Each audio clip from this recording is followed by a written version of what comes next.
Oke teman-teman, kita tidak akan berlama-lama lagi. Kita akan segera sambut narasumber kita, Ibu Amira. Ya, selamat malam Ibu Amira.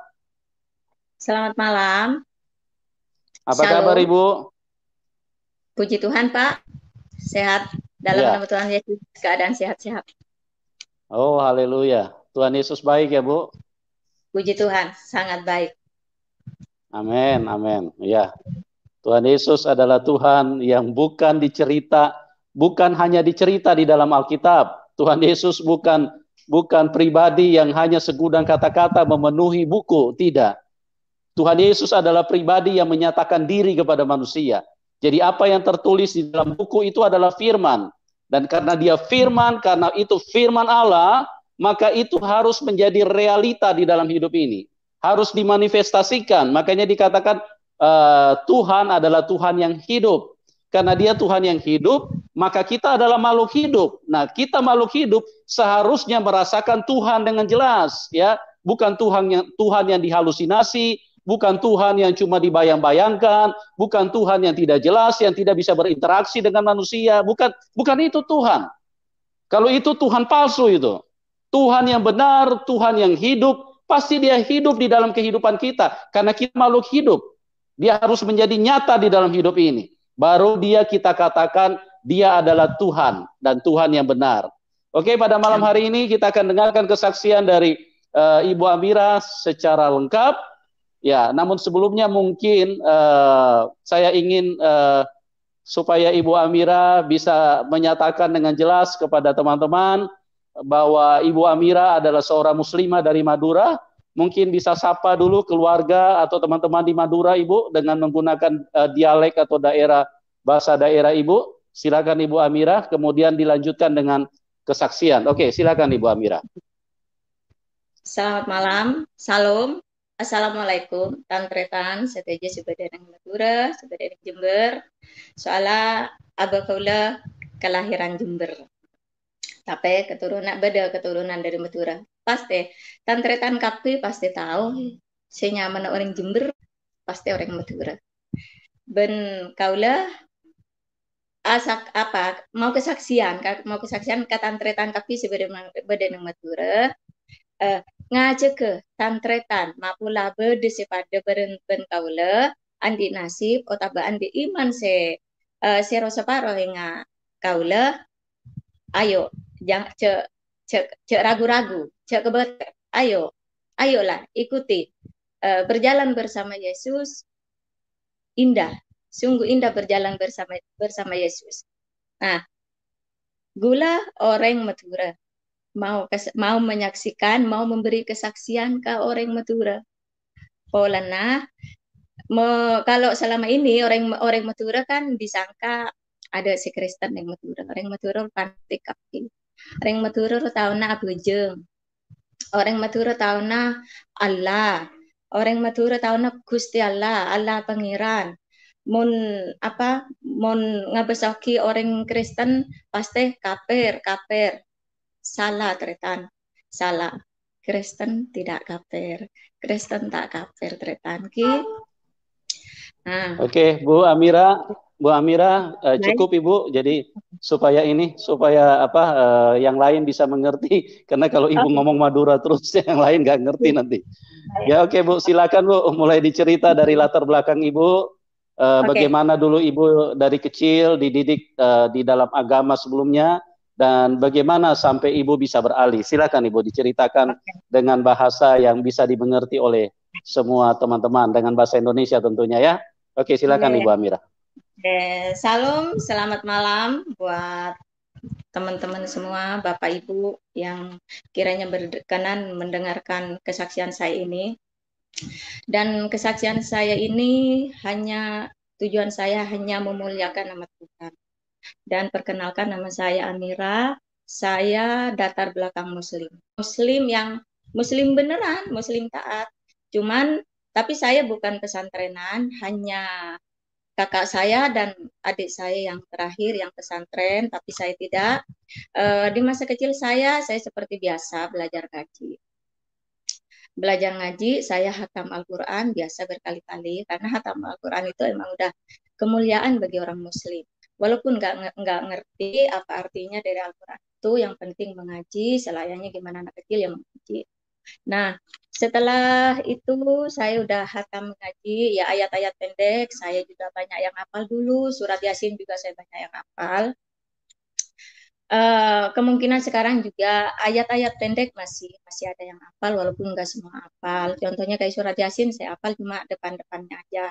Nah, cerita ini saya hanya mau membuktikan kalau saya itu emang muslim benar. Saya itu taat di masa kecil itu. Di masa kecil itu muslim, saya muslim benar. Saya biasa rajin sholat, biasa dididik. Bapak saya pernah ke Mekah, pernah umroh. Terus ibu saya enggak umroh. Nah, di masa belia saya di umur 15 tahun, ya nama juga saya anak desa ya, anak desa yang sangat di pedesaan banget. Nah, saya dinikahkan di masa kecil saya di umur 15 tahun.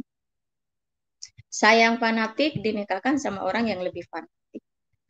Nah, di masa belia saya yang sudah menikah, ya udah jelas namanya juga menikah oleh pilihan orang tua, ya otomatis lah kurang bisa mengurus suami karena emang dinikahkan ya, bukan menikah sendiri, dinikahkan hanya oleh karena paksaan. Karena waktu itu di masa SD saya kelas 6 udah dilamar. Nah, sudah satu kali dilamar. Pas mau masuk ke SMP dilamar lagi. Jadi saya dilamar 3 kali. Setelah 2 kali tidak diterima sama orang tua, baru ketiga kali saya dilamar lagi, diancam. Kalau saya nggak diterima, saya akan ancamannya itu akan dibikin busuk. Nah, adalah mungkin Bapak Ibu mau kalau orang Madura pasti udah ngerti ya. Kalau apa yang mau dibikin busuk pasti menujunya kemana? Pasti udah tahu. Nah, mau dibikin busuk. Oke lah diterima sama orang tua. Akhirnya udahlah saya jadi saya jadi berumah tangga bahkan sampai saya punya anak. Di masa saya berumah tangga, saya mendapat perlakuan yang kurang baik selayaknya istri. Karena suami saya fanatik, saya tidak boleh meninggalkan sholat sekalipun. Dan suami saya masa itu ya emang sholat rajin, fanatik banget. Tidak berani meninggalkan sholat sekalipun. Bahkan bapak saya, almarhum bapak saya emang nggak pernah ninggalin sholat, saking fanatiknya ya, saking asli fanatik sekali. Nggak pernah ninggalin sholat. Nah, saya juga begitu, dapat suami yang lebih fanatik lagi. Nah, jadi saudara, kalau saya nggak sholat sekalipun, misalnya ya tahulah ya, orang Islam itu kalau pagi-pagi, kalau punya suami kan pagi-pagi itu harus mandi ya, harus mandi. Sementara di perkampungan saya itu kan dingin sekali ya, tahu sendiri di Jember itu kan dingin. Jadi kalau pagi-pagi saya misalnya, aduh, lagi nggak sempat sholat, saking dinginnya mau mandi, terus saya dihajar, saya dipukul, hanya karena nggak sholat. Uh, saya kenapa saya ceritakan ini? Saya mau mengajak saudara-saudara yang Madura, maaf ya kalau nggak semuanya Madura seperti itu. Tapi kalau emang adalah yang Madura yang seperti itu, bertobatlah. Tapi kalau emang Madura yang nggak seperti itu, berbahagialah kalian. Nah, kalau saya nggak sholat sekalipun ya saudara, saya pasti dipukul hanya gara-gara nggak sholat. Nah, sesekali misalnya lagi tahulah perempuan kan halangan, dibilang halangan ini nggak percaya, jadi saya harus ya sudahlah, udah seperti itu, pokoknya meninggalkan sholat satu kali pasti saya dipukul. Nah setelah itu saya sudah nggak tahannya, saya tinggalkan saya tinggalkan karena bagi saya waktu itu saya masih Islam, meninggalkan suami itu hal yang gampang. Hal yang gampang, apalagi waktu itu saya masih anak-anak ya, umur 15 tahun sudah nikah. Nah, setelah saya meninggalkan suami, saya sering saya pergi-pergi, saya ninggalin suami, tapi dijemput lagi. Nah, terakhir saya nekat. Saya kabur, saya tinggal, saya lari jadi TKI. Jadi TKI, saya jadi kerja ke Arab Saudi. Kerja ke Arab Saudi karena saya masa itu masih muda, saya mendapat sponsor, terus sponsor itu memberi pekerjaan ke saya, pekerjaan di hotel ya, pekerjaan di hotel itu, tapi saya sebagai resepsionis itu saya di situ ada hotel dan ada gedung pengantin, saya di situ kerja awal pertama kerja. Tapi awalnya saya juga ya diajarin dulu, dididik dulu. Nah setelah itu sudah 2 tahun saya bekerja, saya umroh. Nah setelah saya umroh, niat saya umroh itu kan saya mau bertobat. Karena orang bilang kalau pergi ke Mekah itu katanya di situ apapun yang diinginkan itu tercapai. Apalagi kalau udah megang Ka'bah, Hajar Aswad. Katanya kalau megang Hajar Aswad itu rasanya hatinya pengen nangis, kayak apalah rasanya katanya. Nah, tapi saudara, saya tidak menemukan itu. Saya keliling Ka'bah 7 kali, saya ketawa. Saya keliling Ka'bah 7 kali, terus saya pegang Hajar Aswad itu, saya kepengen merasakan seperti yang orang bilang. Ya mungkin karena emang udah Tuhan memilih saya, karena emang udah Tuhan Yesus memilih saya. Jadi pas saat saya megang Hajar Aswad itu, ya nggak ada apa-apa, saya hampa aja, saya kosong. Ya sudahlah, hampa. Yang penting saya udah merasakan umroh seperti apa umroh, ya sudah saya berjalan saya udah melakukan umroh, jadi udah tahu umroh. Tapi ternyata saya hampa, tidak menemukan apa-apa. Setelah itu saya pulang, suami saya menunggu, belum menikah, menunggu. Setelah dia menunggu, saya nggak mau juga, tetap saya nggak mau balik lagi, gitu ya. Nah setelah itu dia berusaha mau balik lagi, saya nggak mau, terus saya balik lagi ke Arab. Saya balik lagi ke Arab, saya kerja di maktab Riyadh. Saya mewakili TKI yang bermasalah. Mewakili TKI yang bermasalah itu, saya di situ ya mau dibilang ya maklum lah, ya biasalah ya orang Arab kan emang maunya menang sendiri, maunya ya kalau kita bekerja begini nggak boleh membela TKI, harus bela orang Arab walaupun dia orang Arab yang salah. Jadi saya kerja di maktab itu saudara, saya di sana bisalah saya dibilang dijadikan tukang pukul, ya bisa dibilang dijadikan tukang pukul saya di maktab itu. Karena di sana banyak sekali TKI yang bermasalah. TKI yang bermasalah itu kadang masalahnya karena pekerjaan nggak beres, saya lah yang menghandle mereka, yang mendidik, yang mengajar apa. Terkadang ya emang masalah dari majikan. Ya pulang adalah yang karena diperkosa. Ya kadang ada karena emang TKI-nya yang salah sendiri. Yang maaf kata ya, tanda kutip ya emang genit ada. Terus ada yang TKI itu polos dengan niat yang sangat benar-benar mau mencari rezeki ke Arab sana dan mau mewujudkan mewujudkan dan mengokohkan imannya lah, kan tujuan TKI itu kadang karena pengen umroh, karena pengen ke Mekah gitu kan. Nah, ada yang memiliki tulus hanya karena pengen umroh daripada berangkat sendiri, jadi mereka pilih jadi TKI. Tapi di sana ternyata mendapatkan perlakuan yang enggak benar. Contohnya diperkosa sama majikannya.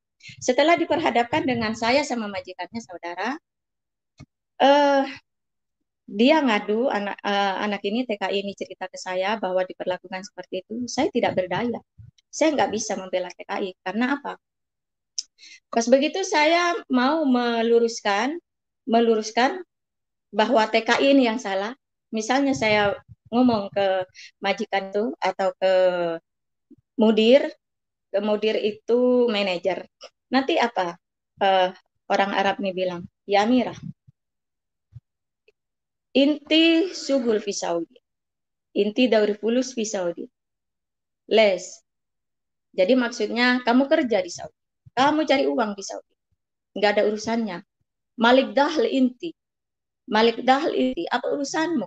Apa urusannya kamu membela kelbah? Jadi maksudnya kelbah ada anjing. Jadi kata-katanya itu anjing dulu. Tapi seperti itulah orang Arab. Nah, saya nggak berdaya. Saya mau ngomong apa? Akhirnya ya sudahlah. Terus sekali lagi datang lagi. Ada perempuan yang mungkin katanya perempuan itu nakal. Perempuan itu nakal, tahu saudara apa yang dibilang mudir? Ya Mira, silihad fidahl adrubi katanya. Ya Mira, bawa ini ke dalam, pukul dia. Terus Saya bingung. Saya bingung.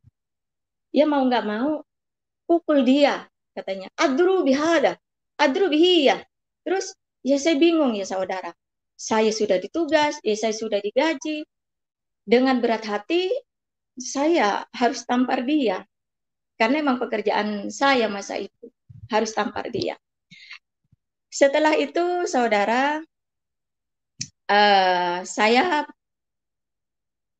balik. Setelah itu, ya saya kembali lagi dipindahkan saya, bukan kembali lagi.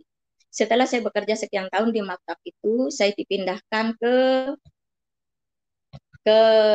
kantor ke PT karena mudir itu punya kantor sekalian cabangnya punya PT di Jakarta di Condet. Oke, saya dipindahkan di situ. Setelah saya pulang dari kantor sudah saya 4 tahun, saya pulang, saya dengar suami saya stres, stres.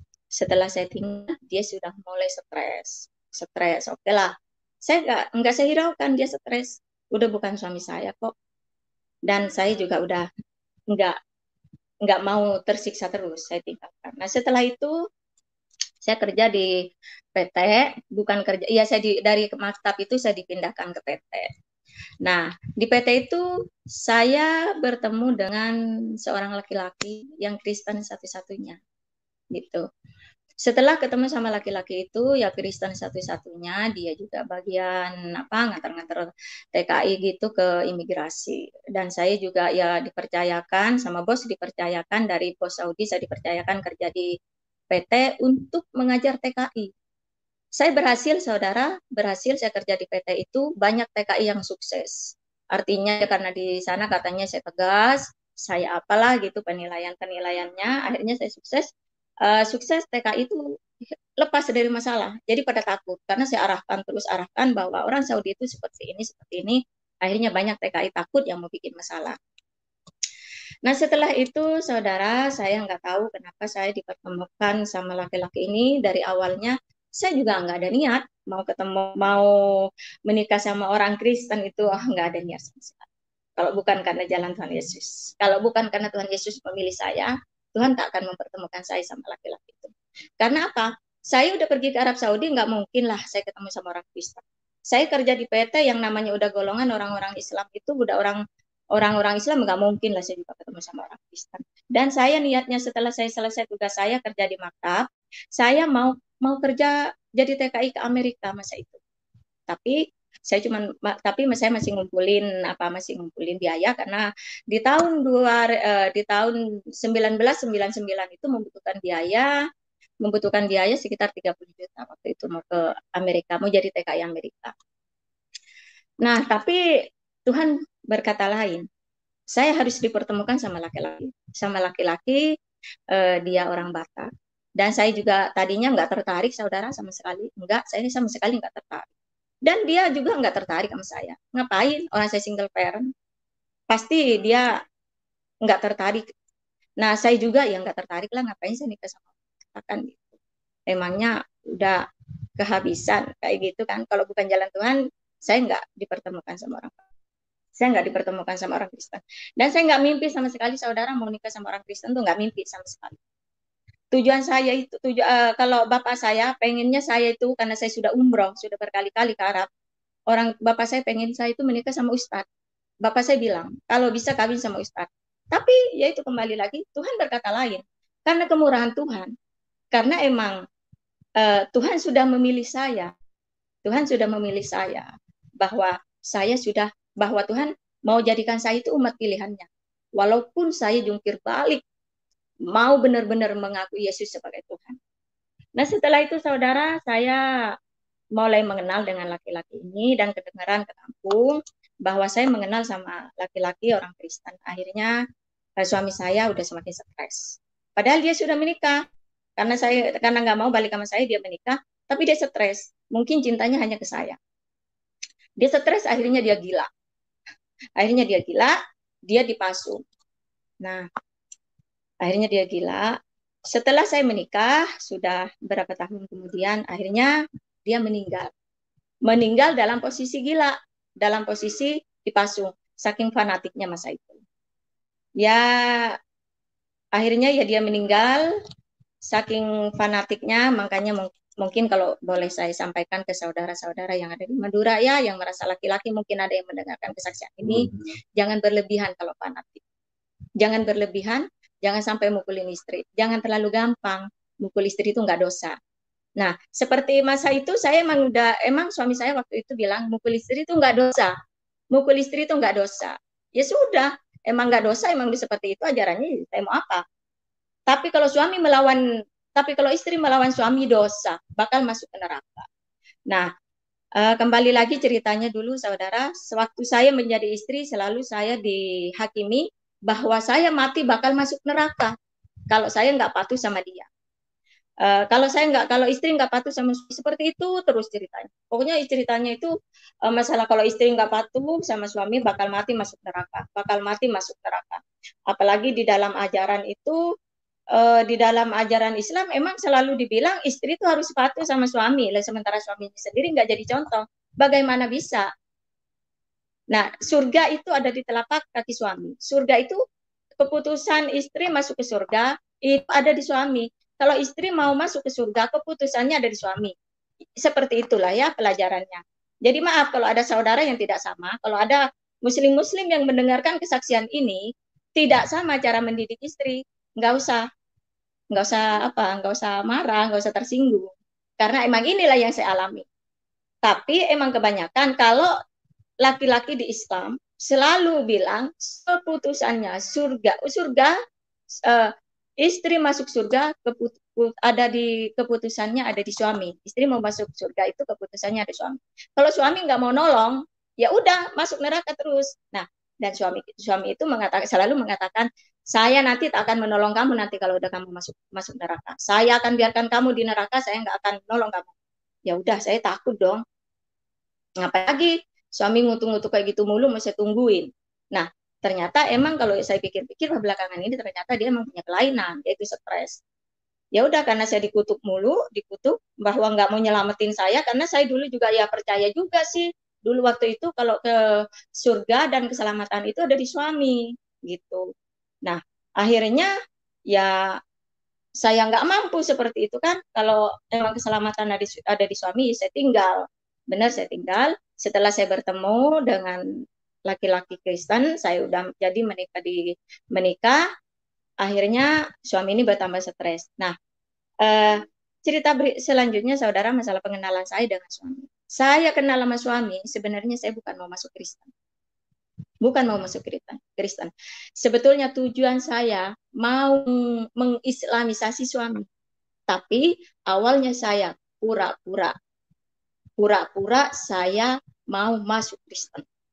Karena emang di Islam diajarkan, maaf ya kalau semuanya tidak sama. Karena emang yang saya dengar, saya kan pintar baca Al-Quran, tapi saya nggak tahu ayat-ayatnya. Ada di ayat-ayatnya seperti apa, arti-artinya saya nggak tahu. Maaf kalau ada yang nggak sama. Nah, karena emang diajarkan di Islam, barang siapa orang yang bisa mengislamkan satu orang, itu akan diselamatkan di surga.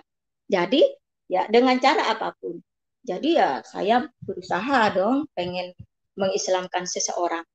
Walaupun iya saya pura-pura dulu mau masuk Kristen. Sebenarnya tujuan saya mau mengislamkan suami, bukan mau masuk Kristen sama sekali. Nah, akhirnya saya nikah di Islam, nikah di kampung, saya nikah siri sih di Islam. Karena tujuan saya emang mau menikah, mau mengislamkan suami. Nah, setelah itu saya balik lagi ke Jakarta. Setelah saya menikah di Islam, saya udah dapat restu dari orang tua, akhirnya saya balik lagi di Jakarta. Setelah saya balik lagi di Jakarta, karena dengan kelengkapan suami saya, akhirnya saya dicoba diinjili. Itu sebenarnya ini bukan cara manusia kalau mau saya ingat-ingat sampai sekarang, emang udah cara Tuhan. Karena Tuhan tuh punya cara yang luar biasa. Akhirnya saya diberkati lagi, peneguhan akhirnya. Nah, diberkati, tapi saya tetap berpura-pura, saudara. Karena buat saya nggak dosa. Karena bagi saya mau berpura-pura menjadi Kristen, pada akhirnya saya mau bertobat di Islam, tuh Allah masih mengampuni. Itu prinsip saya. Itu prinsip saya dulu. Itu yang saya lakukan. Tujuannya saya mau mengislamkan suami. Sekalipun ya saya udah mengikuti pemberkatan. Nah setelah itu saudara, setelah saya pemberkatan, saya punya anak satu. Nah aduh, di situ saya udah mulai bergumul itu. Ya saudara, saya udah seperti orang nggak punya iman. Emang mau dibilang seperti orang nggak punya iman, emang saya nggak punya iman. Nah, di masa saya sudah udah apa ya, udah pemberkatan. Sebelum pemberkatan itu kan memang kategorisasi dulu, biasa belajarin Kristen. Tapi di situ saya hanya kepura-puraan aja. Nah, setelah itu di situ saya udah mulai kebingungan, kebingungan. Kemanalah saya ini? Kenapa saya ini menjadi orang kafir? Gitu tah. Setelah itu saya punya anak satu, anak saya umur 1,5 tahun, saya memutuskan mau kembali lagi ke Arab.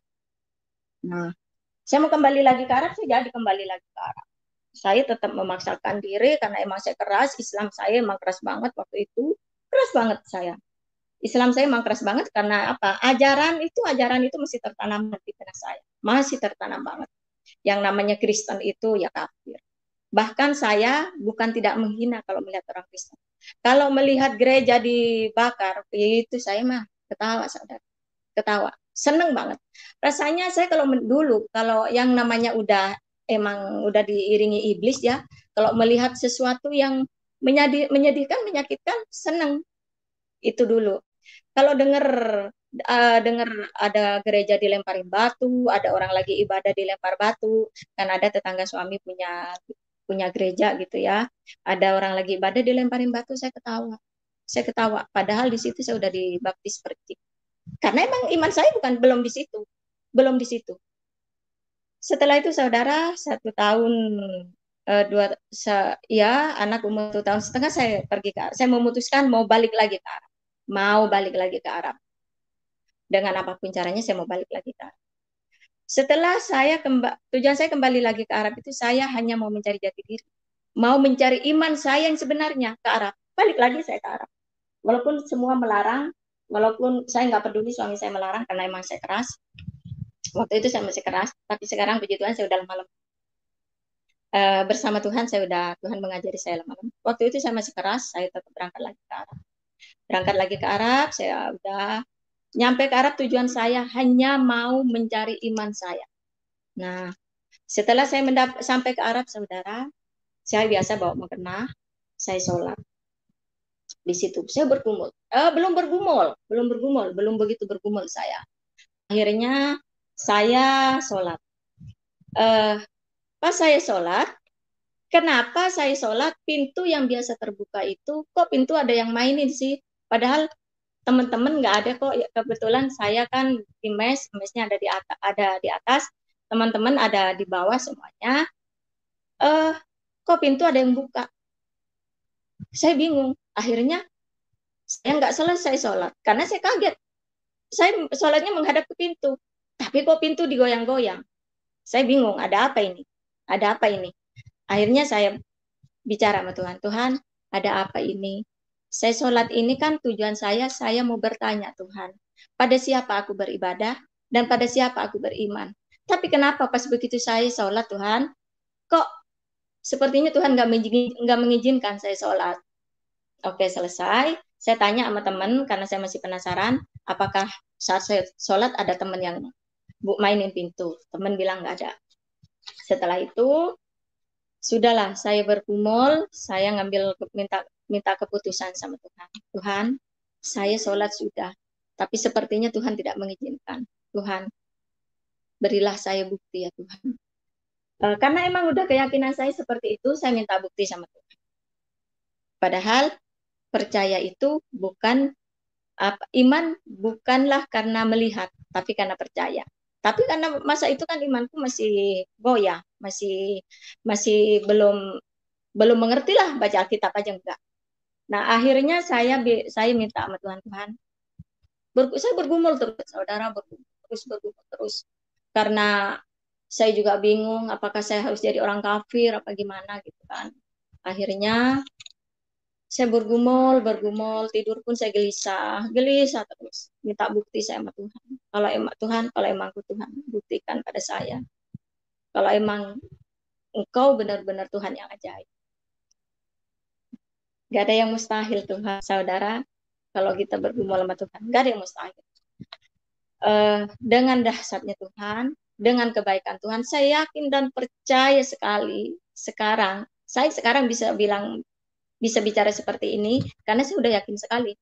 Kalau Yesus itu Tuhan, Yesus itu bukan nabi, Yesus itu juru selamat. Kalau Yesus nabi, dia nggak bakalan datang di saat saya bergumul.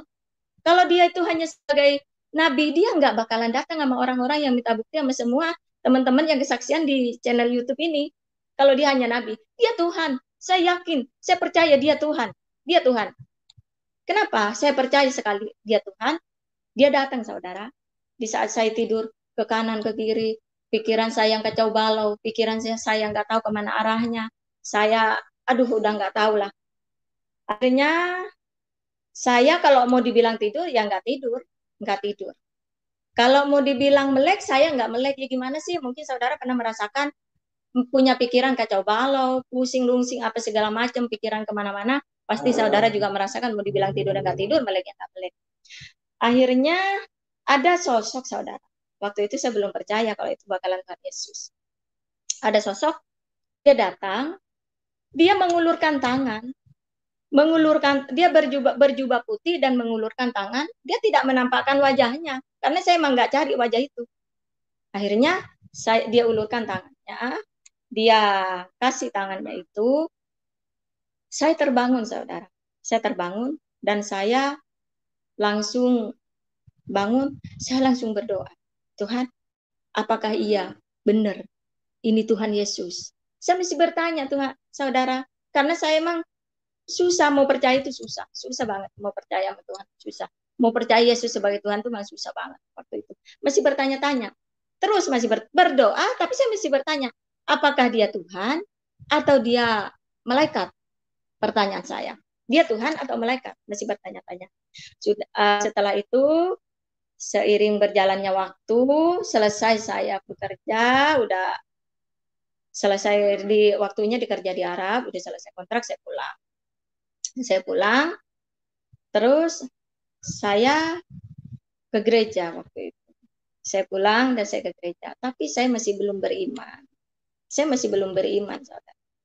Belum beriman sama Tuhan Yesus, saya masih bertanya. Yang datang itu siapa? Masih bertanya-tanya. Karena emang saking kerasnya saya, jadi saya masih bertanya-tanya, siapa itu yang datang sebenarnya? Tuhan apa malaikat? Tapi saya nggak bilang setan, nggak berpikiran kalau itu setan. Di pikiran saya, Tuhan atau malaikat? Gitu. Ini Tuhan apa malaikat? Itu aja yang menjadi pertanyaan saya. Saya masih belum beriman. Nah, setelah saya sudah pulang ke Indonesia, saya memang belum beriman dan saya juga sudah walaupun belum beriman, saya mulai belajar menjadi gereja. Setelah saya mulai belajar menjadi gereja, saya masuk ke gereja, saudara. Masuk ke gereja. Masuk ke gereja saya merasanya tenang, Bang. Rasanya adem. Adem sekali. Adem. Sepertinya saya menemukan sesuatu. Menemukan sesuatu adem, rasanya sukacita sekali. Saya menemukan Tuhan yang sebenarnya. Tapi, saudara, karena kerasnya hati saya jungkir balik. Saya masih jungkir balik. Saya belum percaya. Kenapa saya selalu bertanya, siapa sosok itu? Itu Tuhan apa malaikat? Masih seperti itu. Padahal kuasa Roh Kudus sudah nyata dalam hidup saya. Begitu saya di gereja, kuasa Roh Kudus selalu nyata dalam hidup saya. Dan saya juga sempat bertanya-tanya lagi, karena saya melihat suami saya ini, dia Kristen dari kecil, tapi tidak menjadi contoh saya. Saya sering juga menyalahkan dia, saya juga masih sempat menyalahkan dia. Kenapa? Saya pengennya suami itu menjadi imam, menjadi contoh di dalam hidup saya. Saya kepengennya dia itu ke gereja, gitu. Saya pengennya dia itu ke gereja. Tapi enggak juga. Akhirnya ya sudahlah. Karena emang kuasa Roh Kudus itu emang udah bekerja dalam hidup saya, akhirnya saya ke gereja. Akhirnya suami saya ikutan juga ke gereja. Sebenarnya awalnya suami saya nggak mau gereja, saya juga nggak tahu kenapa. Saya juga bingung kenapa kebanyakan, maaf ya saudara kalau nggak semua orang Kristen, kenapa kebanyakan orang Kristen yang dari kecil ini agak susah gitu. Gak hanya percaya Tuhan, tapi ke gereja itu kayaknya dianggap sepele. Tapi nggak ada yang mustahil, saudara. Sekarang suami saya taat banget ke gereja, rajin baca Alkitab. Kalau dulu mau boro-boro, mau baca Alkitab, boro-boro mau jadi imam saya, boro-boro mau jadi contoh. Justru saya dulu lah yang berjalan. Nah, setelah saya berjalan ke gereja, saya udah masuk nih ke gereja, iman udah mulai menggubu-gubu, sudah menggubu-gubu sekali, sudah ikut komsel, sudah ikutin semua kegiatan-kegiatan, udah banyak yang saya ikuti kegiatan-kegiatan gereja. Saya ketemu sama temen orang Surabaya yang nasibnya sama kayak saya. Dia kawin sama Chinese, terus dia ngobrol-ngobrol, saya tanya, kamu ibadahnya di mana? Agamanya apa? Dia jawabannya tahu nggak sekarang? Dia bilangnya kafir. Kenapa bisa kafir? Ketawa-ketawa. Kenapa bisa kafir? Iya, saya masuk Kristen, tapi sekarang saya nggak Kristen, nggak Islam. Kenapa begitu? Iya, karena sama saudara disuruh balik lagi. Halo, Kak Lesti, semoga Kak Lesti bisa menyaksikan kesaksian saya, Kak. Ini saya sekarang sudah asli menjadi pengikut Yesus. Namanya Lesti, orang Surabaya. Setelah itu, saudara, saya merasa terlambat dia waktu itu. Iblis masih bekerja dalam iman saya. Iblis masih bekerja. Iblis masih mencoba saya terus. Pas begitu saya ketemu dia, saya merasa terlambat. Aduh, kenapa saya terlambat ketemu sama orang ini? Kalau seandainya saya ketemu sama teman ini dari dulu, uh, saya kan setidaknya kan kompromi, kompromi untuk saling meninggalkan suami. Itu nih, itu di pikiran saya. Padahal saya bukan terlambat, saudara, ketemu sama dia. Saya bukan terlambat. Saya bukan terlambat. Sebenarnya karena kemuliaan Tuhan, karena kemurahan Tuhan, bukan terlambat, bukan terlambat. Kalau Tuhan mau, apapun bisa terjadi, saudara. Jadi kalau saya bila berpikir terlambat saya ketemu dia, itu sebenarnya bukan terlambat. Itu sebenarnya karena kebaikan Tuhan dalam hidup saya. Setelah itu, saudara, ya sudah berlalu, saya nggak lagi berteman sama teman ini. Terus saya ke gereja, tetap terus ke gereja. Nah, akhirnya ya sudah, saya mentaati ibadah bukan karena apa? Bukan karena saya bukan karena saya udah mencoba-coba lagi, tapi saya taat ibadah itu karena kemurahan Tuhan, dan saya terus beribadah. Saya juga mendapatkan kemuliaan Tuhan, ya saudara. Di saat saya beribadah itu saya nggak tahu, di saat saya di gereja itu kenapa air mata ini selalu bercucuran gitu, selalu bercucuran. Ya itulah sebenarnya karena kemurahan Tuhan, karena kuasa Roh Kudus yang bekerja dalam hidup saya. Karena kuasa Roh Kudus sebenarnya, saudara. Setiap di gereja itu saya selalu bercucuran air mata.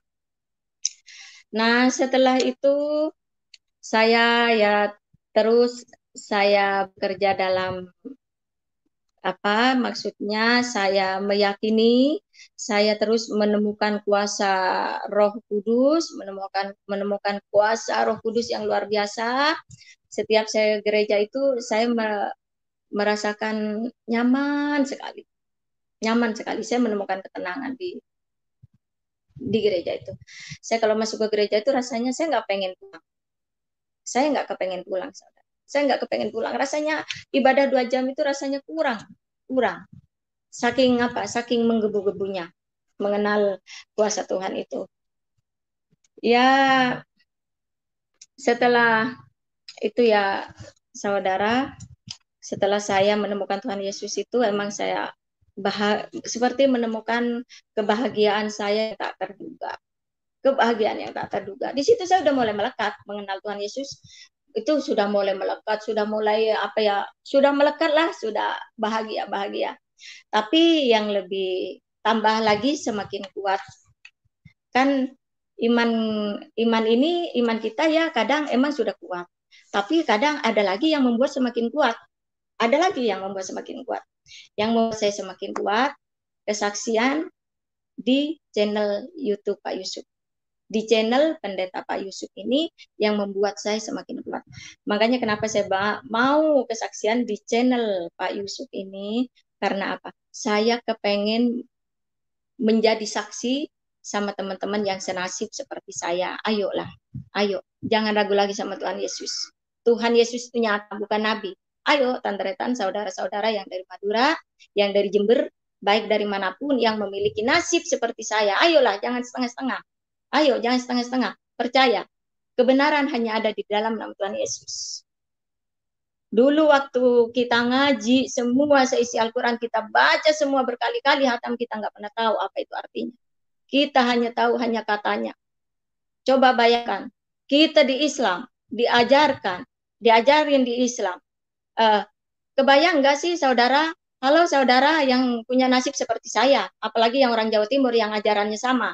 Ingat nggak sih kalau guru ngaji kita ngajarin sama ustadz, sama kiai kita ngajarin, pas begitu dikasih tahu, begitu nanti kita mati ada di liang kubur, malaikat datang, malaikat mungkar nakir datang mau menghakimi kita, terus kita ditanya, min rabbik, wa min nabiyyik, wa min kiblatek. Coba saudara, bayangkan kalau kita nggak bisa jawab. Itu yang diajarkan.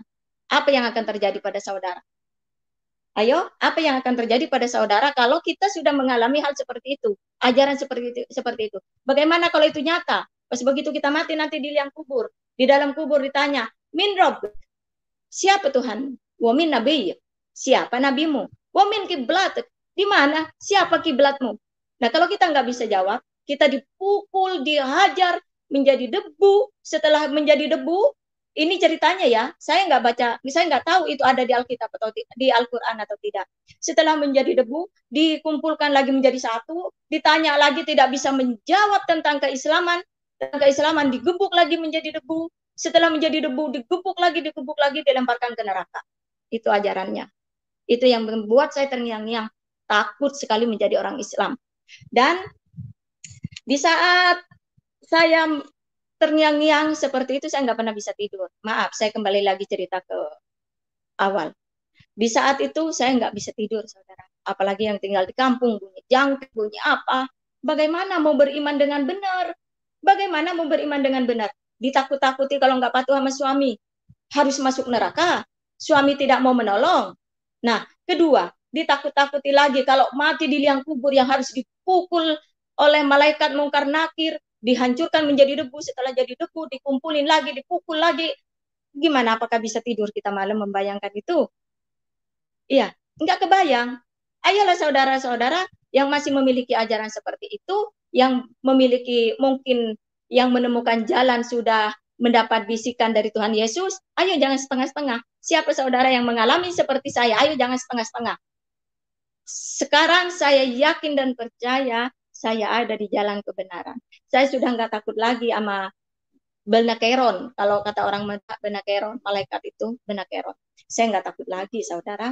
Saya nggak takut lagi. Saya udah nggak takut bagaimana saya kalau mati. Saya udah nggak bisa tidur hanya karena takut mati. Enggak. Sekarang saya waktunya tidur, saya tenang aman. Sekalipun saya bangun tengah malam nggak pernah ketakutan. Kalau dulu saya bangun tengah malam, saya ngebayangin bagaimana kalau mati. Padahal saya waktu itu punya iman. Beriman sama Allah waktu itu. Beriman sama ajaran Nabi Muhammad. Tapi kenapa saya selalu, bagaimana kalau mati? Seakan-akan tidak ada yang bisa menyelamatkan saya. Takut sekali saya masa itu. Yang saya bayangkan hanya kalau digebuk di dalam kubur. Digebuk, dihancurin jadi abu, dikumpulin lagi, digebuk lagi, dilempar ke api. Hanya itu yang terbayang-bayang. Tapi sekarang ya saudara, saya ada di ajaran Tuhan Yesus, ada di jalan kebenaran. Kalau dulu saya takut di jalan Sirotol Mustaqim, karena yang saya tahu dulu jalan Sirotol Mustaqim itu, Sirotol Mustaqim itu jembatan menuju surga. Katanya barang siapa yang mau menuju ke surga, yang mau masuk ke surga, harus melewati dulu ke Sirotol Mustaqim. Nah, Sirotol Mustaqim itu jembatan yang tipisnya sehelai rambut. Bagaimana bisa kita harus melewati jembatan yang sehelai rambut mau menuju ke surga? Sementara Sirotol Mustaqim itu jalan kebenaran Tuhan Yesus. Tuhan Yesus sendiri Sirotol Mustaqim itu. Bagaimana mungkin? Nah, makanya dengan kenyataan saya yang sekarang, dengan keadaan saya sekarang, saya buang semua pemikiran-pemikiran yang takut mati itu. Dalam nama Tuhan Yesus, saya menemukan jalan kebenaran. Saya sudah menemukan bersama Tuhan Yesus, saya menemukan jalan kebenaran. Saya yakin dan percaya di Sirotol Mustaqim itu Tuhan Yesus ada di situ, untuk menyelamatkan saya melewati dari Siratal Mustaqim itu. Karena Tuhan Yesus sendirilah Siratal Mustaqim itu. Baik, Pak Yusuf, mungkin cukup segini aja kesaksian saya. Terima kasih sudah diberi waktu dan kesempatan. Baik. Kesaksian ini semoga menjadi berkat pada teman-teman yang mengalami nasib seperti saya, yang mengalami nasib seperti saya, yang mungkin yang pernah imannya terombang-ambing. Semoga kesaksian saya ini menjadi berkat untuk semua. Dan saya yakin dan percaya teman-teman yang ada di Madura yang mengalami Jember atau di Pasuruan atau di mana yang mengalami nasib seperti saya, kalau mendengarkan saya yakin kuasa Roh Kudus sedang mengurapi Anda yang mendengarkan, yang nasibnya sama seperti saya. Haleluya. Puji Tuhan, Pak. Terima kasih. Haleluya. Puji Tuhan. Ya, luar biasa Ibu Amira Raset, ya. Sesuatu yang begitu ajaib telah terjadi di dalam kehidupan daripada Ibu Amira. Bagaimana Tuhan Yesus memang Tuhan yang real, yang benar, yang menyatakan kepada orang-orang yang mencari kebenaran, ya. Bukan orang yang terus membenarkan diri, bukan orang yang terus membenarkan pikirannya, tapi orang-orang yang mencari kebenaran. Saya yakin 1000% pasti akan dijumpai Tuhan Yesus. Tapi kalau kita sampaikan lagi, Pak. Ya. Di dalam keteguhan iman saya, di dalam kekuatan iman saya, setelah saya menyaksikan kesaksian-kesaksian di YouTube, saya semakin diteguhkan setelah saya mendengarkan Abdul Somad mengatakan di salib ada jin kafir. Saya merasa semakin diteguhkan, Pak. Kenapa saya merasa semakin diteguhkan? Sementara Ustadz Abdul Somad, ada ibu-ibu bertanya kepada Abdul Somad yang disebutnya Ustadz itu. Kalau saya, kenapa saya nggak manggil Ustadz? Emang dia bukan Ustadz saya, Pak, ya. Apa bedanya? Banyak orang memanggil Pendeta Yusuf, tapi dia manggilnya Pak Yusuf, bukan pendeta. Jadi bagi saya sah-sah saja kalau saya nggak memanggil Ustadz Abdul Somad. Saya dengarkan ke cerita Pak Abdul Somad ini, bahwa ada ibu-ibu bertanya, Ustadz, kenapa saya kalau melihat salib, hati saya gemetar? Nah, itu menguatkan saya. Menguatkan saya karena apa? Sebenarnya si ibu bertanya itu, dia sebenarnya mendapatkan kuasa Roh Kudus. Menurut saya, kuasa Roh Kudus hadir ke dalam ibu itu, terus di saat melihat salib, kuasa Roh Kudus hadir. Jadi pas begitu melihat salib, dia gemetar. Karena kuasa Roh Kudus itu hidup di dalam ibu itu. Tapi ibu itu salah bertanya. Bertanya sama orang yang membenci salib, sama orang yang membenci Tuhan Yesus. Tapi kalau seandainya si ibu itu tidak salah bertanya, dia bertanya pada orang yang mengerti arti salib itu, ibu itu sebenarnya menjadi orang yang diselamatkan. Nah, dari situlah aku semakin teguh bahwa salib itu nyata. Tuhan Yesus itu nyata mati di kayu salib, sehingga orang yang tidak percaya aja gemeter melihat salib, padahal melihat gambar doang.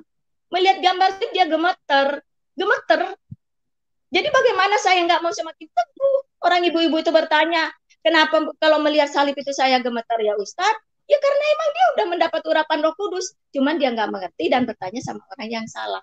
Begitu Pak Pendeta. Saya semakin diteguhkan setelah Abdul Somad mengatakan bahwa di salib ada jin kafir, saya semakin teguh bahwa sebenarnya salib itu nyata, salib itu hidup. Tuhan Yesus itu nyata mati di kayu salib. Puji Tuhan. Iya, puji Tuhan ya, luar biasa. Ya, sebuah kesaksian yang sangat dahsyat. Jadi Tuhan Yesus itu adalah pribadi yang bisa dibuktikan. Asal catatannya teman-teman mencari kebenaran, ya, bukan membenarkan diri, bukan membenarkan pemikiran. Tapi kalau mencari kebenaran 1000%, 1.000.000%, Tuhan Yesus akan datang dan menghampiri dirimu. Amin. Tapi kalau engkau terus membenarkan pikiranmu, membenarkan pemahamanmu, tidak mencari kebenaran, maka sampai dunia kiamat 7 kali pun Anda tidak akan ketemu kebenaran. Ya, Jadi carilah kebenaran itu, maka Tuhan Yesus akan menyatakan dirinya. Seperti Ibu Amira Raset, dia mencari kebenaran. Malam dia ketakutan, mau tidur ketakutan mati, ya. Kenapa? Karena dia kepengen menemukan kebenaran itu, siapa sih sebetulnya yang punya kebenaran itu. Nah, pada saat Ibu Amira seperti itu, Tuhan Yesus lewat kuasa Roh Kudusnya bekerja, dan Ibu Amira dituntun kepada kebenaran. Dan sekarang Ibu Amira tidak takut lagi. Mau tidur bangun jam 2, mau tidur nggak bangun lagi, karena kita sudah punya kepastian. Di dalam Tuhan Yesus itu satu-satunya jalan menuju ke surga. Di bawah kolong langit ini tidak ada nama lain yang olehnya kita bisa pulang ke surga, kecuali di dalam nama Tuhan Yesus Kristus. Tuhan Yesus Tuhan yang ajaib, yang luar biasa, Tuhan yang dahsyat, yang bisa dibuktikan jikalau teman-teman ingin minta bukti. Ya, jangan membenarkan pikiran kita, jangan terus membenarkan apa yang kita pahami. Ya, kalau kita membenarkan pikiran kita, berarti kita yang jadi Tuhan. Karena kita merasa di dalam pikiran kita ini ada kebenaran. Mana mungkin pikiran kita ini bisa ada kebenaran? Tolong didengar baik-baik. Tidak mungkin pikiran manusia bisa ada kebenaran. Karena apa? Karena manusia sedikit-sedikit punya pikiran cabul, punya pikiran kotor, punya pikiran yang aneh-aneh, emosian lah, bohong lah, kata-kata kotor lah, kata-kata. Mana mungkin di dalam pikiran ini bisa ada kebenaran? Itu cuma karena dibodohi setan saja, makanya kita terus merasa pikiran kita, oh benar, oh yang begini yang saya pikirkan benar. Gak mungkin Tuhan itu digantung di kayu salib. Gak mungkin Tuhan itu pakai celana kolor, gak mungkin. Ya, itu karena kita merasa kita lebih pintar dari Tuhan. Ya, karena kita merasa pikiran kita yang benar, bukan Tuhan yang benar. Cara Tuhan tidak benar. Pikiran kita lah yang benar. Teman-teman, saya mengasihi Anda semua, carilah kebenaran itu. Bertanyalah dengan sungguh-sungguh. Tanya kepada dia, apakah engkau Tuhan? Tolong nyatakan kepada saya. Jangan sampai terlambat, teman-teman. Jangan sampai terlambat. Ya, karena hidup hanya sekali. Kesempatan hanya sekali diberikan di dalam hidup kita. Pada saat kita mati, kita tidak di dalam Tuhan Yesus, maka kita akan terjun bebas di dalam neraka. Setan akan seret dan banting kita ke situ.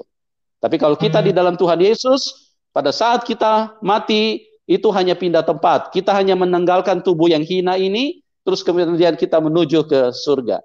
Dan ingat baik-baik, tidak ada seorang pun yang pernah keluar dari kuburan kecuali Tuhan Yesus. Dan dia bukan hanya keluar dari kuburan, dia naik ke surga. Setan stres berat. Karena apa? Karena kuasa setan dikalahkan. Ada satu manusia yang bisa naik ke surga, mengalahkan semua gaya tarik setan, atau yang dikenal di dalam ilmu pengetahuan gaya gravitasi bumi. Itu bukan gravitasi bumi, itu gaya tarik setan, cuma nggak dimengerti manusia saja. Karena para ilmuwan tidak mengerti tentang dunia roh, makanya mereka hanya bisa menyimpulkan bahwa dunia ini punya gaya tarik. Bukan, itu gaya tarik setan. Setan tidak ingin manusia naik ke atas, karena Tuhan ada di atas. Kenapa Tuhan dia ada di atas? Itu sebabnya kita selalu kalau berbicara, mari kita naikkan doa. Tidak pernah kan ada bicara, mari kita turunkan doa. Kenapa kita naikkan doa? Karena memang Tuhan di atas. Jadi doa itu harus naik ke atas. Nah, yang bisa naik ke atas itu hanya Tuhan Yesus. Tidak pakai pesawat, saudaraku. Tidak pakai benda-benda apapun. Dia naik ke surga. Hanya dia yang bisa naik. Nah, setiap orang yang percaya kepada dia, diberi kuasa yang sama, Roh Kudus akan mengurapi dan mengangkat kita juga. Kita hanya menanggalkan tubuh ini. Tubuh yang hina ini, kita tanggalkan, roh dan jiwa kita naik ke dalam kemuliaan, menuju bersama dengan Bapa di surga. Makanya Tuhan Yesus berkata di dalam Yohanes 14 ayat 2, jangan gelisah hatimu, di rumah Bapakku banyak tempat tinggal. Ya, kalau di dunia ini cuma kontra-kontra, cuma kos, tidak masalah. Pada saat kita check out dari dunia ini, kita pulang, Tuhan Yesus berkata, di rumah Bapakku banyak tempat tinggal. Luar biasa janji Tuhan, ya. Dan Tuhan Yesus bukan hanya berjanji, sudah membuktikan berulang-ulang kali di dalam kehidupan kita. Dan apa yang terjadi di dalam Ibu Amira, itulah yang dibagikan kepada kita pada malam hari ini. Dan saya percaya itu sangat memberkati bagi semua teman-teman yang membuka hati.